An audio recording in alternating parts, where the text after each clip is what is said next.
Assalamualaikum warahmatullahi wabarakatuh. Yang saya hormati pengasuh Pondok Pesantren Zainul Hasan Genggong, Kiai Haji Muhammad Hasan Mutawakil Allah SHMM. Yang saya hormati Rektor Universitas Islam Zainul Hasan Genggong, Bapak Dr. Abdul Aziz BAMAG, dan yang saya hormati seluruh dosen Universitas Islam Zainul Hasan Genggong, dan yang saya hormati dosen pengampu mata kuliah Sejarah Kebudayaan Islam BMI, Ibu Nur Fatimah Zahra MPD, dan tak lupa kepada teman-teman yang seperjuangan. Baik, di sini saya Rania Fadi Mahmud dari Prodi PGMI semester 6 akan memenuhi tugas dari Ustadzah Nur Fatimah tentang Khalifah Abu Bakar As-Siddiq. Di sini saya akan menjelaskan beberapa tentang Khalifah Abu Bakar As-Siddiq. Yang pertama yaitu adalah kepribadiannya, dan yang kedua yaitu pengangkatannya menjadi khalifah, dan yang terakhir adalah perjuangannya sebagai khalifah. Nah, di sini saya akan menjelaskan tentang latar belakang beliau terlebih dahulu. Abu Bakar As-Siddiq dikenal sebagai khalifah yang sangat setia dan yang sangat jujur kepada Rasulullah SAW, sehingga dia dijuluki dengan julukan As-Siddiq, yaitu jujur.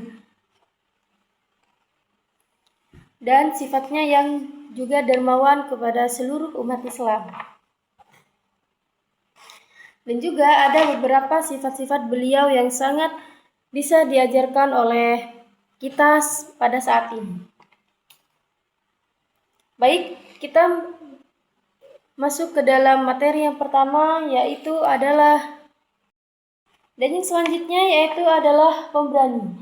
Dia berani menemani Nabi hijrah dan bersembunyi di Gua Tur. Jadi beliau itu menemani Nabi di Gua Tur untuk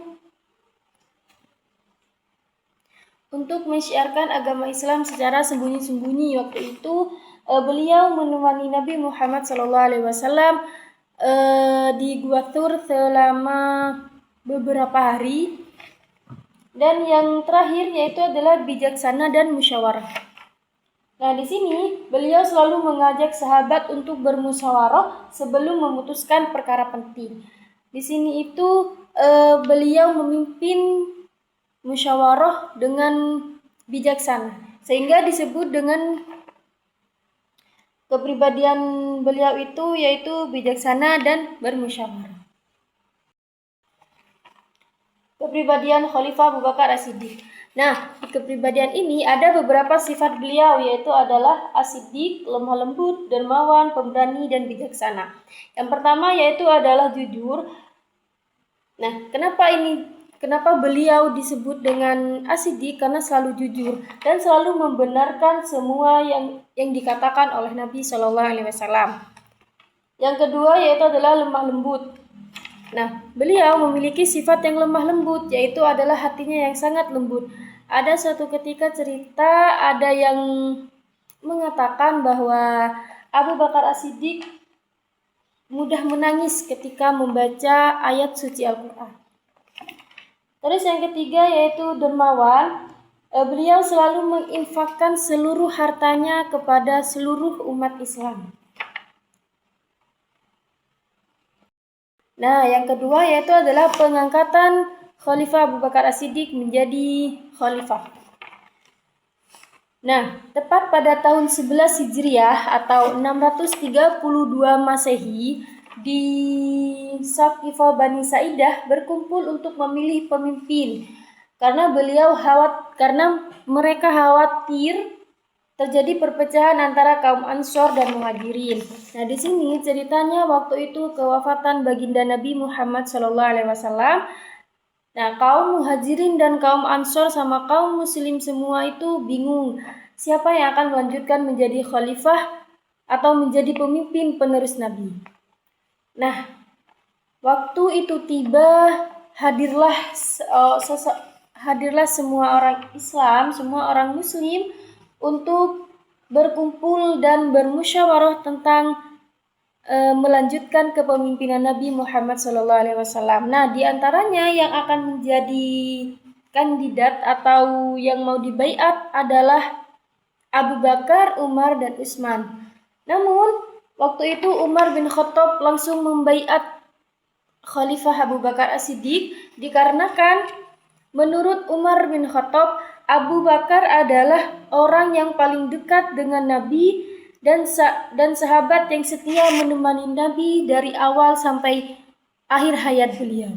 Jadi waktu itu Umar bin Khattab langsung membaiat Abu Bakar As-Siddiq dengan latar belakang yang selalu setia dan sahabat yang paling dekat dengan Nabi Muhammad SAW. Dan baiatan tersebut ternyata disetujui dan diikuti oleh semua kaum muhajirin dan kaum ansor. Nah, maka dari itu beliau telah dibaiat di masjid dan diumumkan di Masjid Nabawi. Baik, yang ketiga yaitu adalah perjuangan Khalifah Abu Bakar As-Siddiq. Nah, perjuangan beliau di sini yaitu tentang perang Raidah, yaitu memerangi kaum murtad dan nabi palsu. Nah, pada zaman Abu Bakar As-Siddiq itu banyak sekali terjadi nabi palsu dan kaum yang murtad. Karena apa? Karena banyak yang tidak setuju dengan apa yang beliau arahkan. Nah, di situ banyak yang murtad, banyak yang keluar dari Islam, dan banyak lahirlah nabi palsu karena sudah tidak ada Nabi Muhammad SAW. Dan yang kedua yaitu adalah menegakkan zakat, yaitu perjuangannya Khalifah Abu Bakar As-Siddiq yaitu adalah tentang menegakkan zakat juga. Karena waktu beliau memimpin banyak orang yang menolak membayar zakat karena menurutnya zakat itu tidak penting dan tidak dianjurkan. Nah, yang ketiga yaitu kumpulan Al-Quran. Waktu itu di zaman Abu Bakar As-Siddiq banyak penghafal yang gugur karena kehilangan mushaf-mushaf. Nah, pada zaman Nabi itu Al-Quran tidak ditulis dalam suatu kitab, tidak, karena itu dituliskan di batang pohon, ada yang di daun, ada yang di batu, ada yang di kayu, dan di macam-macam lainnya. Nah, karena itu Khalifah Abu Bakar As-Siddiq mempunyai rencana untuk mengumpulkan Al-Quran menjadi salah satu mushaf yang akan menjadi mushaf. Nah, pada zaman beliaulah diadakan mushaf Al-Quran. Waktu zaman Nabi masih gak ada kertas karena waktu itu memakai kulit hewan, memakai kayu, dan lain-lain seperti itu. Maka dari itu Khalifah Abu Bakar As-Siddiq mempunyai rencana untuk mengumpulkan Al-Quran agar mencegah orang yang gugur dalam penghafalan. Nah, terus yang terakhir yaitu adalah ekspansi Islam, yaitu kirim pasukan ke Syam dan Irak. Nah, di sini itu tentang